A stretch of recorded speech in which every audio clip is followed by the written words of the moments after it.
ঝিঙে নেন ঝিঙে, আলু নেন আলু, ঝিঙে নেন ঝিঙে, আলু নেন আলু, ঝিঙে নেন ঝিঙে, আলু নেন আলু, ঝিঙে আলু ও নেন দাদা আলু। দাঁড়ান দাঁড়ান, আসুন আসুন বৌদি, কি দেবো বলুন? বলছি দাদা এই ঝিঙে কত করে? আরে বৌদি কি কথা বলছেন, ঝিঙির বেশি দাম নয়, ঝিঙির দাম মাত্র 100 টাকা কেজি।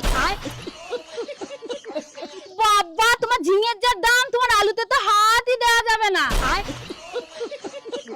হাত দিয়া দরকার কি? হ্যাঁ এখন দাদা 50 টাকা দিলে নেবো, নাহলে নেবো না। আচ্ছা ঠিক আছে, আপনার কথাই রইলো, 50 টাকা দিয়ে নিয়ে যান। আচ্ছা ঠিক আছে, তা ঝিঙের সাথে আলু কুটা দিচ্ছ কেন? আলু কুটা নিয়ে নাও। এ কি কথা বলছেন বৌদি, ঝিঙের সঙ্গে যদি আলু না দিই তখন আবার রাগ করবা না?